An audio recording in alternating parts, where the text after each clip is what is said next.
In the next 10 minutes, I will show you why your business is not as successful as you want it to be. So, have you ever thought of your own product as service as being the best thing out there? If that is the case, then most probably you're really, really passionate about what you do, and that's really fantastic, and you should hold on to that. But there is an important thing that I want to be sharing today, and that is that there are basically three things that you can do today to improve your situation and actually turn your business from being not successful, from being not as profitable as you want it to be, to becoming actually one of the best in your own industry. So thank you. Welcome for being here. Welcome to my channel. My name is Luc Nicolas Vedder-Chrétien, and my personal mission is to help people, to inspire and challenge them to find their life's purpose and build a successful and sustainable business around it. So let's get started.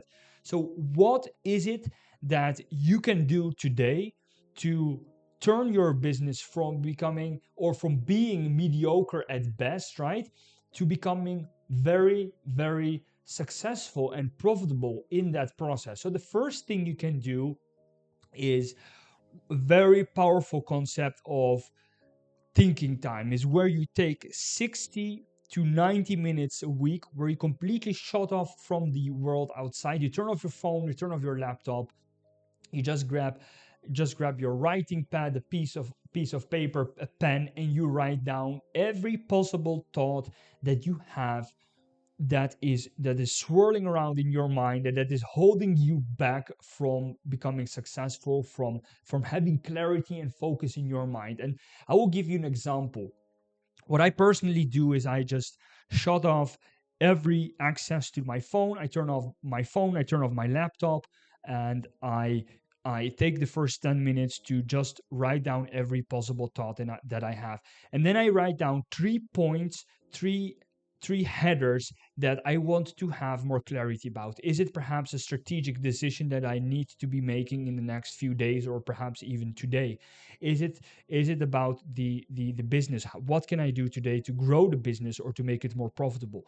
Or questions with regards to, for example, my human resources. What can I do to help the employees that are working for me to perhaps solve an issue that has to do with culture, right? These are examples of topics that you can incorporate in this thinking time session, where you shut yourself off and you write down every thought. And I will assure you that the consequences, that the results of these thinking time sessions are immensely powerful, and they will create clarity. And with clarity, you get speed, and with speed you get momentum, and you get much more results than if you would just continue to work with a mind full of thoughts. So let's get to it.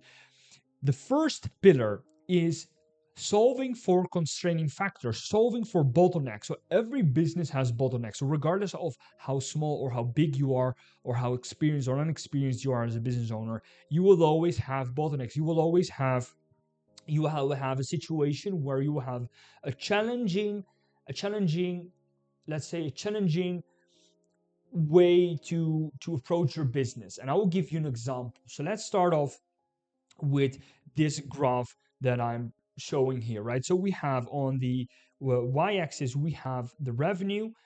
Imagine this is 10 million, this is 0, and this is on the x-axis, we have the timeline. And as you can see, as a business grows, it solves for a constraining factor and then moves on up until the next constraining factor or bottleneck is achieved, and so forth, right? And this practice of solving for bottlenecks, I love to achieve with thinking time sessions, because let me give you an example. So the first bottleneck or constraining factor that you could have in your business is a lack of financial resources. Financial resources can be lack of cash, lack of debit, or lack of credit, right? Lack of loans, and or perhaps a lack of positive cash flow in your business itself. So the question is, how can you solve for such a bottleneck? So how can you make sure that you have sufficient cash in your business in order to have either a positive cash flow in your business, so increase your cash inflow or decrease your cash outflow, or perhaps, for example, acquire a loan so that you can have a period of growth. So the question is, how can you solve for that bottleneck? If you find the answer, you basically have you have opened the door for more growth in your business. And that is a very powerful concept. So imagine you then solve for a lack of financial resources, but then you head on to the next bottleneck, which is lack of highly qualified, experienced human resources. We currently live today in a world where labor, highly skilled labor, is becoming more and more scarce, and especially also more expensive. So taking care of your people, having a good, strong, healthy culture in place, a system that, or let's say better said, norms and values that the people that work for you adhere to, abide by, is actually very powerful to building controls. And that obstacle, right, of lack of good, trustworthy employees is often one of the bottlenecks in your business. So you can have all the demand there is in the world, right? All the demand from the market. You could have the complete market share.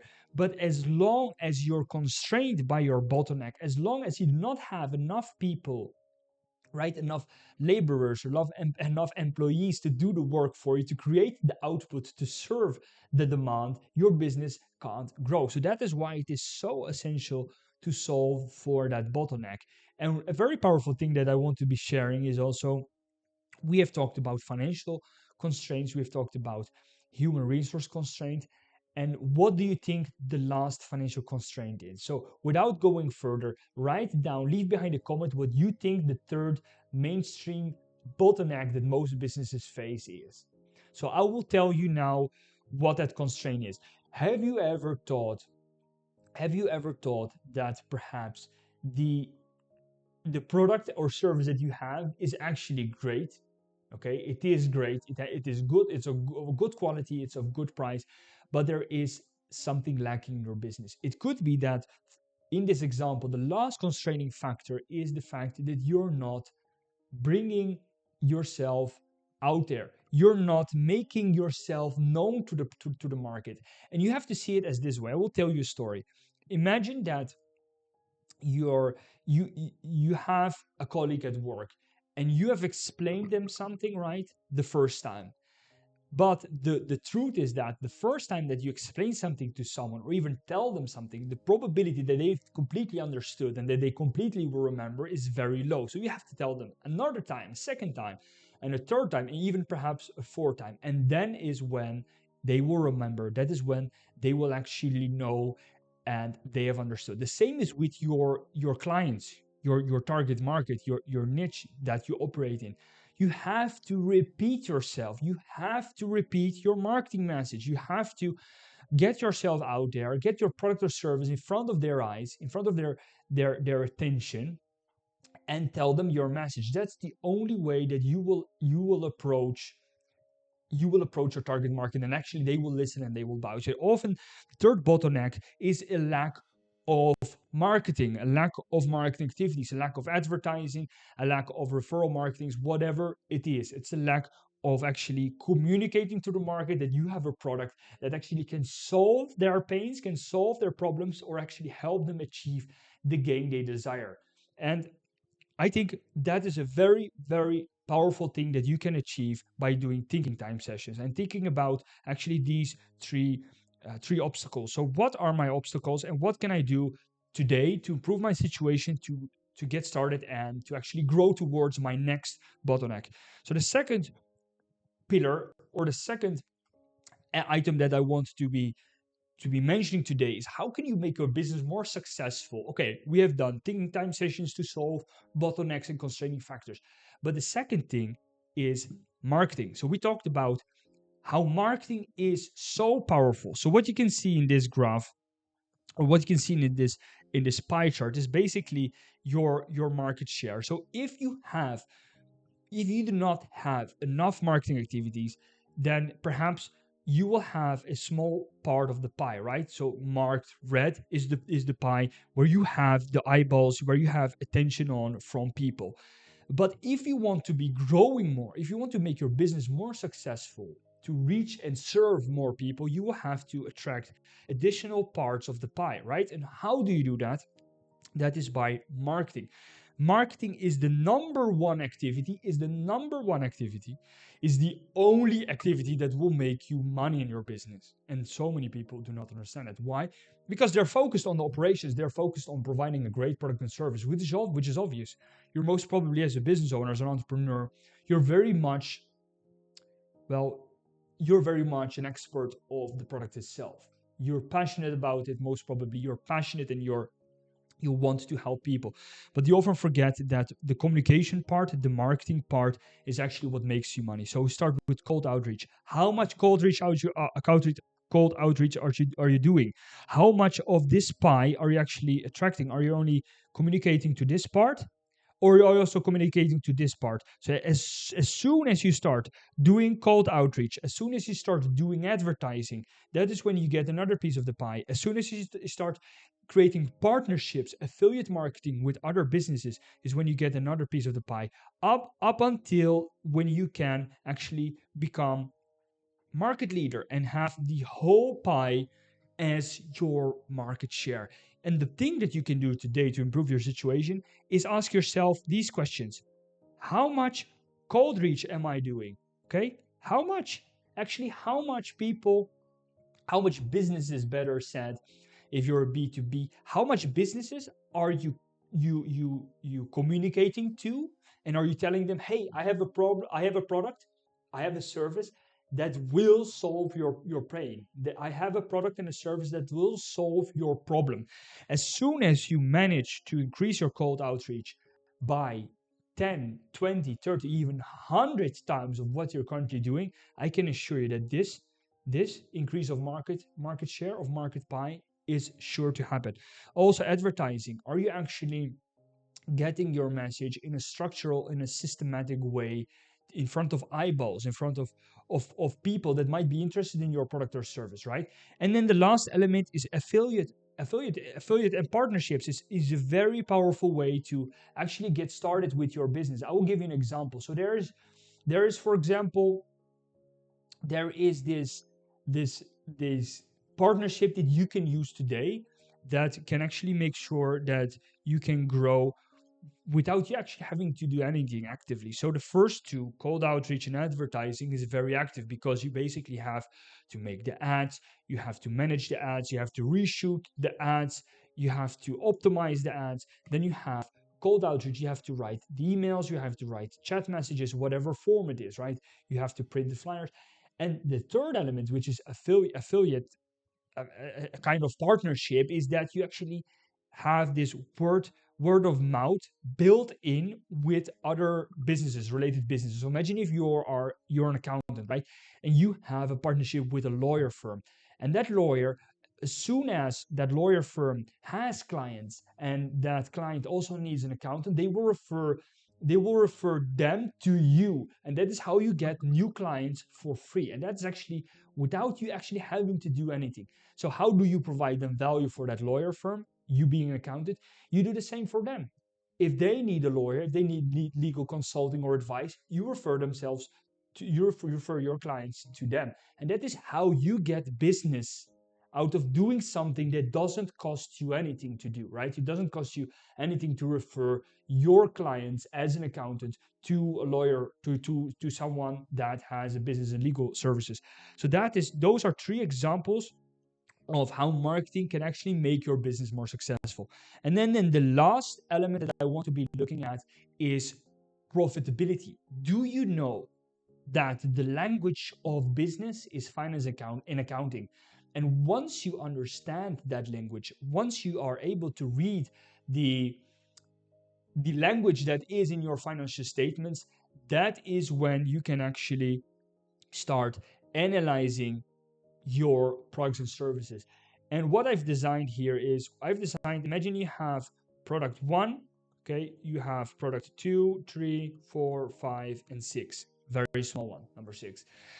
The product that is mostly profitable in this situation is this product, right? So this product generates you a 25% profit margin, whilst all other products only generate you around, let's say, less than 5%. So all of these generate you less than 5% profit margin. So where should you focus your time and attention on?